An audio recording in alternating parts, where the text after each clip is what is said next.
El tiempo suyo.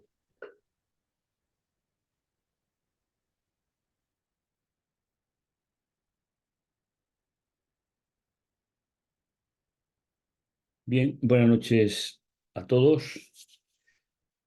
Eh, Espero y confío que estemos bien y que podamos disfrutar un poquito de la lectura de el libro de Marcos en las secciones que nos ocupan en el día de hoy. Comenzamos una de las segundas partes del libro que lleva por título Conflictos con los escribas. Me gustaría lanzar una lanza de amistad con los escribas, con los fariseos, para que podamos entender un poco qué es lo que Jesús dice, lo que dice de ellos y por qué lo dice. La sección en la que introducimos constará de 8 pequeñas secciones, después la veremos. Es una de las muchas secciones de controversia de Jesús con los miembros dirigentes de la sociedad judía de la época. Es importante recordar que no deberíamos forjarnos una idea equivocada de los fariseos a partir de los textos de los evangelios. Son relatos apologéticos, es decir, son relatos de defensa. No describen lo que realmente creían y eran los fariseos, sino simplemente en los puntos que entraban en controversia con Jesús. Algunas de las características más relevantes de ellos podrían ser las siguientes. Fijaos, primera, eran fieles defensores de la Biblia como palabra de Dios, intentando respetar siempre su significado para la vida del creyente. Eran especialistas en esto. En segundo lugar, digna de mención es su fidelidad a la ley de Dios. Siempre tenían un importante cuidado de no quebrantar ningún precepto de la Torá. Su celo era tan grande que incluso redactaron 1521 reglas según unos y el doble otros exégetas. He cogido la más pequeña, reglas orales sobre el sábado. Y fijaos, el tercer punto nos habla de que vivían vidas tan dedicadas a Dios que Jesús los alaba. Es verdad que estamos en un contexto de controversia, pero fijaos lo que Jesús dice al final de Mateo capítulo 23, versículo 23. Esto es lo que había que practicar, aunque sin descuidar aquello. Es decir, Jesús, ¿qué es lo que critica de ellos en este versículo? Fijaos, dice, hay de vosotros escribas y fariseos hipócritas. Bien, lo primero que tenemos que traducir correctamente es el término hipócrita, porque no tiene mucho que ver con nuestro sentido de hoy. El término original hipócrites significa actor de teatro. Y aquí es donde nosotros tenemos que ver, cada vez que aparece la palabra hipócrita en el Evangelio, los Evangelios, tenemos que mirarlo de este punto de vista. Es decir, alguien que están viviendo un papel en la sociedad que no les corresponde plenamente. No es un insulto, es simplemente la identificación pues, con un actor de teatro en el mundo que rodeaba a Palestina, aunque Palestina no lo sabía. Dice, porque pagáis el diezmo de la menta, el aneto y el comino, que no tenían que pagarlo según la Torá, y habéis descuidado lo más importante de la ley, la justicia, la misericordia y la fe. Y Jesús dice, esto es lo que había que practicar, y la fidelidad en el diezmo, aunque sin descuidar lo que estáis descuidando. Es decir, un problema particular del fariseísmo lleva a que los creyentes de 2000 años después tengamos un concepto equivocado de ellos. Defensores de la Biblia, cumplidores de la ley, vivían dedicados completamente su vida a Dios y además tenían un profundo celo misionero. Ellos creían que el Mesías tenía que venir. Y fijaos lo que dice. Hay de vosotros, escribas y fariseos, de nuevo, que actuáis como actores de teatro, que recorréis mar y tierra para hacer un prosélito. Es decir, eran capaces de ir hasta lo más lejano de la tierra si les comunicaban que había un gentil que había aceptado las reglas del judaísmo. De hecho, en el libro de los Hechos de los Apóstoles aparecen muchos prosélitos que aceptaron el judaísmo. ¿eh? Dice, y cuando llega a serlo, los hacéis de condenación el doble que vosotros. Pero resaltamos lo positivo, luego entramos en las controversias. Y esperaban con verdadera devoción la venida del Mesías. 5 puntos que nosotros podemos suscribirnos los 5. Por eso os decía al principio, en la introducción, que formar una idea del fariseísmo solo a partir de textos de controversia, eh, pues le puede pasar lo que algunos piensan de nosotros cuando estudian nuestros libros desde el punto de vista de la controversia. ¿eh? Que defendemos un punto, pero sin embargo es mucho más amplio. Esperaban, como decíamos, la devoción, con gran devoción, la venida del Mesías. Entonces, ¿cuál era el problema? Problema que va a aparecer en el relato de hoy. El mismo problema de todos los creyentes, sin excepción, incluidos yo, que no tenían una visión clara de lo que realmente es pecado. Y sabéis, esta idea se va a repetir históricamente hasta el día de hoy.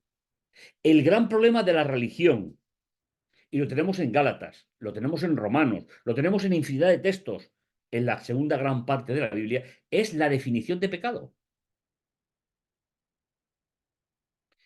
Desde la perspectiva farisea, antigua y moderna, también hoy el espíritu fariseo sigue estando en todos los grupos religiosos en la actualidad, el pecado era concebido como un acto específico. No sé si os suena de algo, a mí me suena. Y no como una condición de la naturaleza humana. Aquí radica el problema de uno de los grandes dificultades de la historia del cristianismo, la definición de pecado. Porque al creer de esta manera, es decir, que era un hecho puntual, una acción puntual, y no el resultado de la condición caída del ser humano, no sabían resolver la ecuación. ¿Qué es pecado? ¿Qué es ley? ¿Y qué es gracia? Finalmente, las 3 grandes necesidades del ser humano. Y sabéis, es una ecuación incompleta todavía hoy. Y al no saber qué es el pecado, no sabemos para qué vale la ley y no sabemos para qué necesitamos la gracia. Ese era el problema de los fariseos y sigue siendo, posiblemente, también el problema de mi vida. El pecado fariseo es una serie de acciones y no el resultado de la naturaleza caída del ser humano. Con lo cual, la justicia, como veíamos en el texto, ¿eh? Sobre todo el concepto de justicia, no lo tienen claro. Y yo extrapolaría a nuestra época si nosotros tenemos claro lo que es el concepto de pecado. Iremos viéndolo a lo largo del libro de Marcos, porque hay bastantes palabras de Jesús que nos van a hacernos que volvamos a plantearnos qué es el pecado. ¿eh? Para Jesús nunca es una acción, nunca.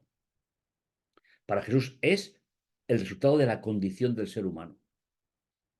Y es ahí donde deberíamos de abundar. Y por eso los escribas y los fariseos tenían problemas para resolver y Jesús entra en controversia con ellos. Pero volvamos a las 8 partes que veremos en esta serie. Primero, la curación del paralítico y la remisión de los pecados, es el tema que vamos a ver hoy. El llamado de Mateo, come con publicanos y pecadores. El ayuno, el concepto de ayuno. Veremos cómo hacían el ayuno, nunca de noche, solamente de día, nunca se ayunaba en sábado, eso estaba prohibido por la ley, no se podía ayunar nunca en las grandes fiestas de Israel. Es decir, hay todo un concepto que también veremos con respecto al ayuno. La diferencia entre lo nuevo y lo viejo, el sábado en los campos de trigo, sentencia sobre el sábado y el sábado el hombre de la mano seca. Aquí tenéis los 8 pequeñas partes, pequeñas visiones que vamos a ver en el programa a lo largo de las próximas semanas. Comencemos por la primera. Mirad, eh, me gustaría que pudiésemos disfrutar eh, de escuchar el texto y poner en boca de Jesús no lo que yo creo que Jesús dijo, porque después de 2000 años de interpretación bíblica, a veces tenemos conceptos que están muy alejados, que fueron filtrados por la Edad Media, ¿eh? O por la Vulgata, la Biblia, que fue la única permitida a lo largo de la Edad Media e interpretada por un cuerpo de especialistas. ¿De acuerdo? Aquí tenéis los textos paralelos, ¿eh? Donde se encuentra en Mateo y donde se encuentra en Lucas, por si queréis comparar, que es precioso. ¿Eh? Entró de nuevo en Cafarnaúm, es decir, vuelve de nuevo a casa y a través de pocos días corrió la voz que estaba en casa. Esa traducción es personal, a través de pocos días. Sería la traducción literal. ¿Eh? A través de pocos días corrió la voz que estaba en su casa. El fervor que generaba cada día en torno a la presencia mesiánica de Jesús se incrementaba de manera exponencial. Jesús volvió a su zona, necesitaba descansar, necesitaba hacer un alto en el camino para él mismo, pero había tanta necesidad de definir el concepto de pecado en su época que la gente no le dejaba. Y aquí tenemos un caso concreto.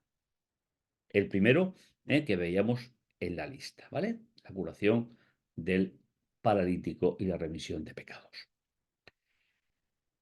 Se agolparon tanto que ni siquiera ante la puerta había ya, mientras él les anunciaba la palabra.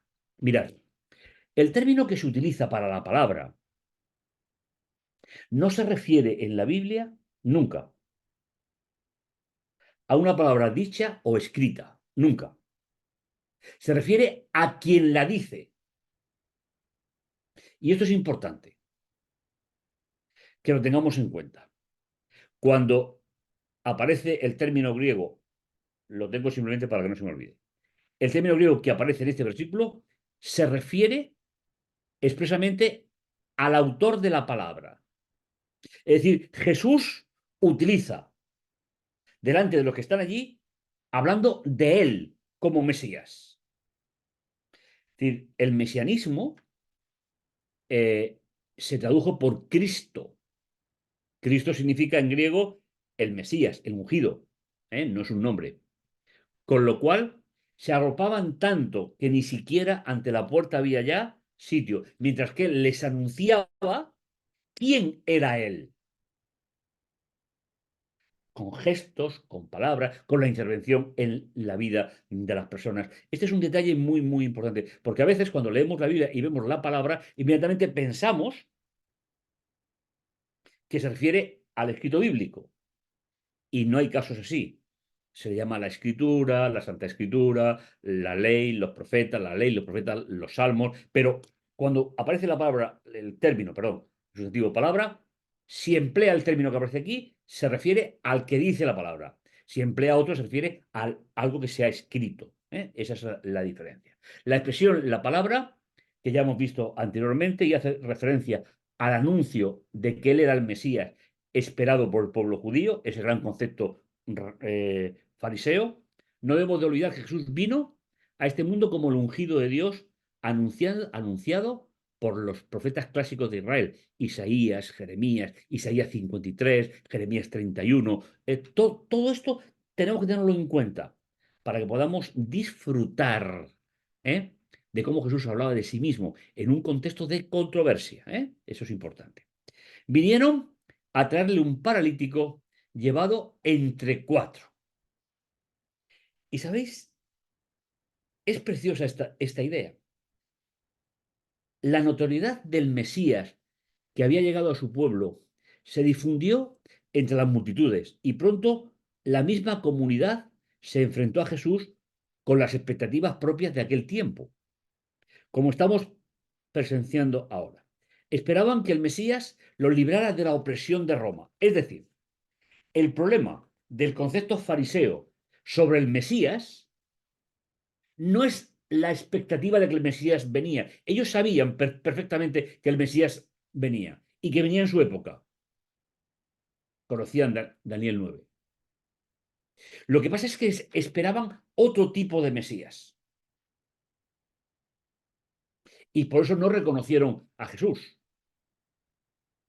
o por lo menos no lo reconocieron los personajes que salen en los evangelios, porque hubo muchísima gente como Pablo, fariseo, que sí que aceptó a Jesús. Por lo tanto, el tema es que ellos esperaban, pero ¿sabéis dónde estaba el problema? El problema estaba en una concepción errónea del libro de Daniel. Jesús, y seguro que lo recordáis, en Mateo 24, Jesús habla de la abominación desoladora predicha por el profeta Daniel. El que lea entienda. Mateo 24:15. El problema es que ellos tenían que haber sabido, como tenemos que saber nosotros, que según la estatua de Daniel 2, el pueblo de Dios viviría en el exilio hasta la segunda venida de Jesús. Eso conocéis el texto, pero lo interpretaban mal. Y al interpretarlo mal, volvemos siempre al mismo punto. Siempre hay un concepto erróneo.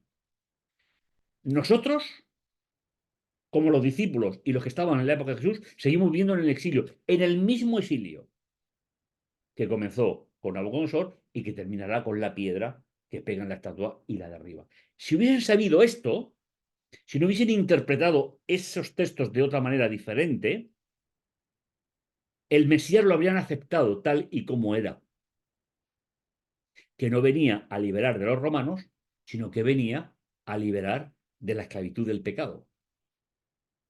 Pero eso se convirtió en un problema para la época.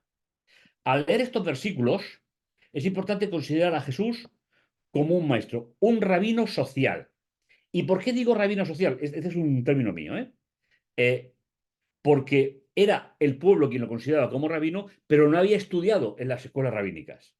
Por lo tanto, por el rabinato oficial no era rabino. Prefiero llamarle rabino social, cuya misión era clarificar las ideas del pueblo sobre el pecado. Esto lo llevó a enfrentarse con la comprensión de pecado, lo estamos analizando en esta noche, por parte de los líderes de la comunidad en ese momento. Debemos preguntarnos por qué Jesús introduce el término pecado en este contexto. Lo vamos a ver ahora. Es sabido que la enfermedad, es un tema recurrente que hemos hablado, no es necesariamente resultado del pecado, sino más bien de la condición caída de nuestra naturaleza. Os recomiendo, si me lo permitís, que volváis a leer un poquito el primer capítulo de Santiago, para poder situarnos un poco. Pues bien, nos introducimos en el texto, en un texto largo, que nos lleva hasta el versículo 11 y que nos va a dar las claves de cómo Jesús va a ir hablando de pecado, resolviendo el problema de la época y resolviendo las circunstancias. Al no poder pasarlo a causa de la multitud, abrieron el techo encima de donde él estaba. Mirad, para poder entender esto, tenemos que tener en cuenta una idea fundamental, que es, los israelitas en la época de Jesús, todavía viviendo en la primera alianza hasta la resurrección de Jesús, como ya hemos dicho, celebraban la fiesta del Sukkot, es decir, la fiesta de las cabañas, que recordaba la travesía del desierto y cuando instalaron las tiendas de campaña en el desierto. Pues bien, todas las casas de Israel fuesen más o menos honestas como esta, o de mayor envergadura social y económica, su parte de arriba acababa en una especie de techo desmontable, en el cual cuando llegaba la fiesta del Sukkot o de las tiendas de campaña, subían al tejado y ahí celebraban la fiesta. La luna, las estrellas, ellos pensaban que tenían una comunicación directa con Dios, precioso. ¿eh? Juan en el Apocalipsis, paréntesis, lo utilizará para el final del libro, diciendo que el pueblo de Israel volverá a vivir la fiesta del Sukkot espiritual, no la física, a través de la Nueva Jerusalén, con lo cual hay similitudes que podemos entender. Al no poder presentárselo a causa de la multitud, abrieron el techo encima de donde él estaba y a través de una apertura practicada descolgaron la camilla donde yacía el paralítico. Siguiendo la costumbre de la época, si querías mover a ciertos enfermos, pues se necesitaba, lógicamente, que los llevaran. Y fijaos el versículo 5, aquí lo tenéis, es muy interesante esta idea, porque no es muy corriente en la Biblia. Viendo la fe que tenían, tal y como está redactado el texto, lo podemos ver de dos maneras. Es un tanto ambiguo, incluyendo o no incluyendo al paralítico. Es decir, viendo la relación personal y estable que habían establecido con el concepto de mesianismo que Jesús estaba proyectando, viendo esa estabilidad que tenían, ¿puede incluir a él? Posiblemente no, pero puede incluir a él, pero sobre todo a los cuatro que lo habían traído. Se habían convertido en el auxilio para este hombre. Y dijo al paralítico: hijo, tus pecados te son perdonados. Y aquí es donde tenemos que introducir, para entender un poco toda esta idea, la pregunta de por qué Jesús introduce los pecados. Aquí.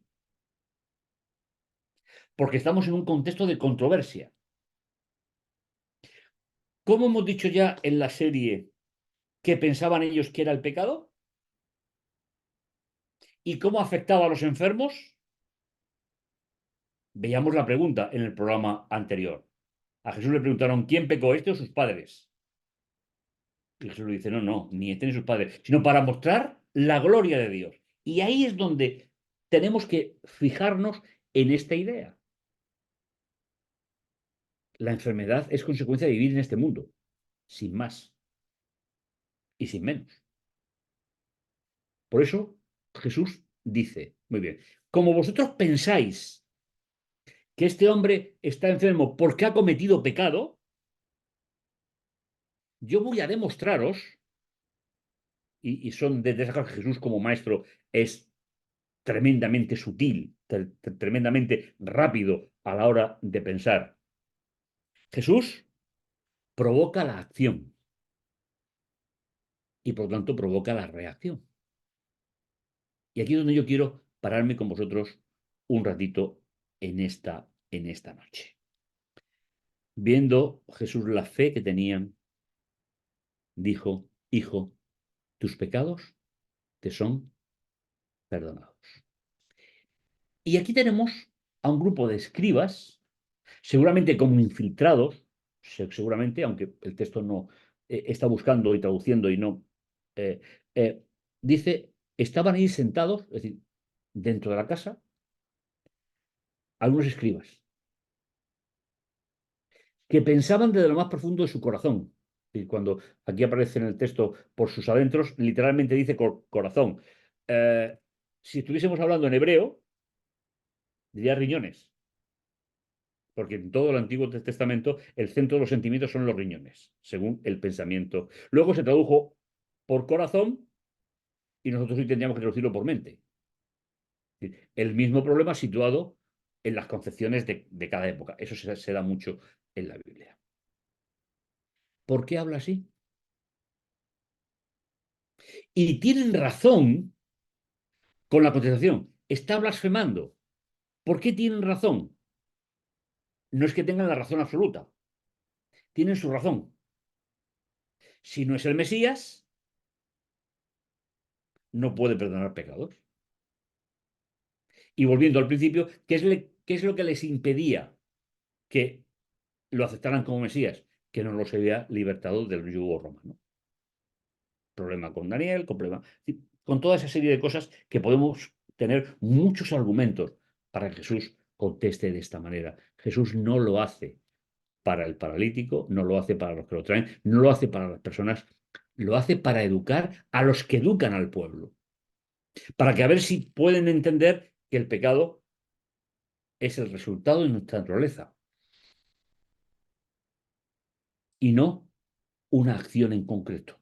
¿Vale? ¿Quién puede perdonar pecados sino solo Dios? Os hago una pregunta. Si hubiesen aceptado a este logos que tenemos aquí, que es la palabra que Juan emplea para decir, y el logo fue hecho ser humano, ¿eh? El principio era el verbo, el verbo estaba con Dios, ese es el término, no hubiesen planteado este problema. Y estoy convencido de que Jesús no habría planteado el problema así. Qué importante es formar a los que forman. Y no siempre damos importancia a ello. Y dejadme que os diga algo que yo siento personalmente. Aquí he visto a la doctora Albina, que es profesora también. Es decir, que formar permanentemente al profesorado debería de ser los grandes objetivos. Y nosotros tenemos unos maestros laicos en las iglesias, que son los de la escuela sabática, que yo me pregunto si los formamos lo suficiente. No me voy a definir, pero creo que sabéis lo que estoy pensando, ¿vale?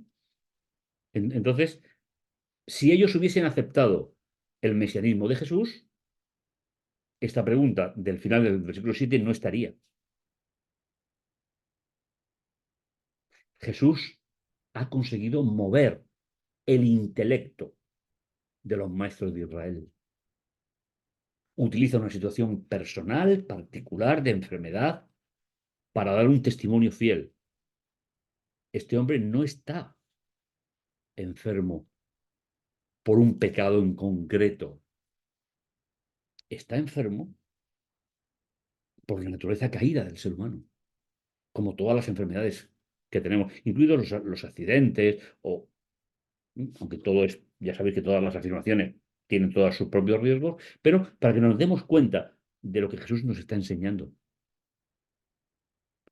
Pero al instante, conociendo a Jesús en su interior, lo que ellos pensaban, les dijo, ¿por qué pensáis así en vuestro interior?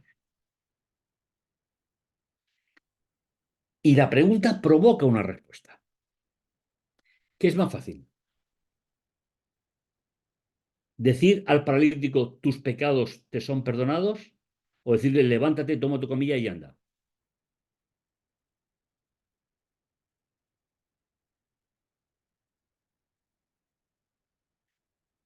Yo no sé si nos damos cuenta de la dimensión de este diálogo. Y este diálogo deberíamos de reproducirlo en nuestro sentido de comunidad religiosa. Nosotros seguimos pensando todavía que el pecado es un hecho puntual.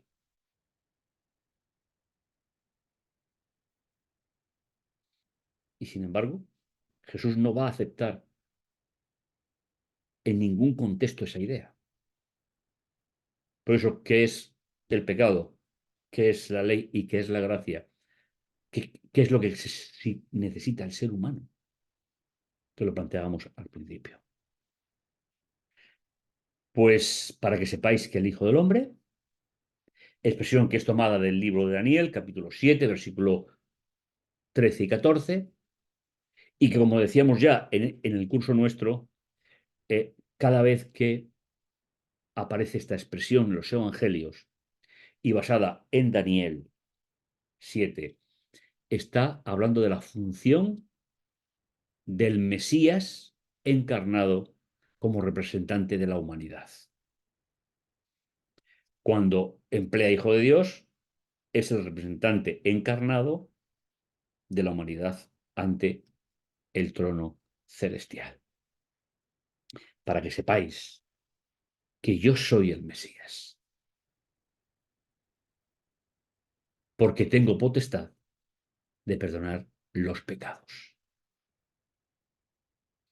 Es un texto rico, muy rico, un texto que permite entender con claridad la gran lección que Jesús está dando a partir de una acción humana. Cuatro familiares, posiblemente por el término que se emplea en el texto, que llevan a un excluido socialmente que no podía participar de las actividades sociales religiosas en comunidad. Hemos oído hablar de lo que Jesús había hecho en la sinagoga de Cafarnaúm, Galilea, en las partes anteriores. El Hijo del Hombre tiene en la tierra poder de perdonar los pecados. Y al paralítico le dice, a ti te digo, levántate.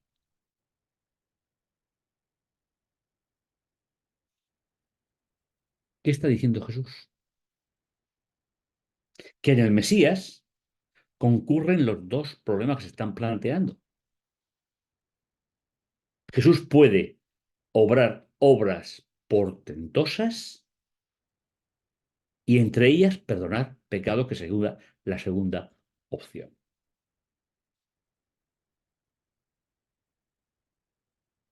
Lo que el pueblo judío necesitaba, con todo ese amor a la Biblia, a Dios, a la evangelización, al sábado, que todo eso es perfecto. Jesús, ya sabéis, le dijo, esto tenéis que hacer sin dejar lo otro.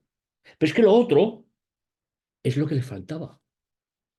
Y era integrar al ser humano y sus necesidades sin juicio sobre el pecado. Porque solamente Dios puede juzgar el pecado de la humanidad. Y mi pregunta es, ¿soy consciente yo de ello? ¿Que el juicio solo le corresponde a Dios? ¿Y que el Hijo del Hombre puede perdonar los pecados? A ti te digo, levántate, toma tu camilla.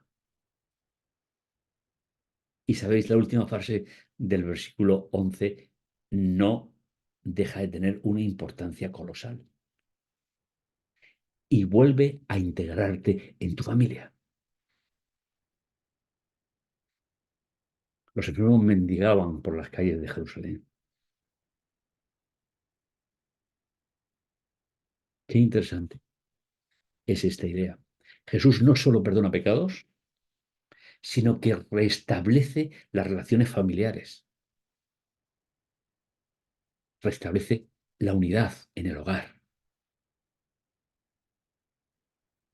Y todo eso es lo que nos quiere contar esta historia, porque entiendo que no es una parábola, es algo que Jesús vivió en su vida. Jesús consigue sus objetivos, despertar el análisis de los escribas, es decir, de los que enseñaban al pueblo en su forma de vida piadosa. Se levantó, tomó la camilla, salió al instante, a la vista de todos, de modo que se vuelve a cumplir. Y esto me gustaría volver, si me permitís, y no quiero ser reiterativo, al sentido de las obras portentosas de Jesús. Jesús no hace milagros, obras portentosas, para beneficiar a un ser humano de forma individual, sino lo hace para esto. Alababan a Dios. Esa era una de las funciones del Mesías. Y yo me pregunto, mis hermanos, cuando hablamos de Jesús, lo hacemos a través del filtro de la Edad Media, donde el Dios estaba encerrado en las catacumbas, en la sangre que chorreaba por las calles de Sevilla. Yo he visto las catacumbas. O el Jesús que nosotros enseñamos produce en los que nos escuchan un acto de gratitud a Dios. Creo que es algo que deberíamos de pensar. De nuestra boca no debería salir nunca una afirmación que no permitiera a los que nos escuchan nada más que alabar a Dios. A lo mejor es un plan muy ambicioso, no lo discuto. Pero finalmente, ¿qué consiguió Jesús enseñando a los dirigentes religiosos, a los maestros de Israel y sanando a este hombre? Que toda aquella gran multitud adoraran a Dios a través del Mesías. Jamás vimos cosa parecida. La portentosa obra del Hijo del Hombre fue instantánea. Tomó la camilla en la que la habían traído y se abrió camino entre la multitud y desaparece de la escena. Creo, mis hermanos, que merece la pena que podamos meditar y sentir el valor que tiene este proceso de Jesús, de los cuales vamos a ver muchos,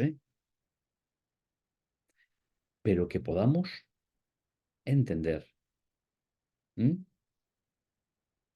Que Jesús tiene un concepto pedagógico de enseñanza para nosotros. Y que Jesús, al ser Mesías, es mucho más importante su persona que incluso lo que se escribieron en los evangelios. Y ese mismo Jesús está dispuesto a hacer de tu vida y de la mía un proyecto para la eternidad. Pero solamente hay una condición, que cada vez que abras tu boca, o yo abra la mía, se produzca en el que escucha una alabanza a Dios y no a mi ego como parlante o como hablador. Y creo que eso es importante. Que el Señor lo bendiga. Amén.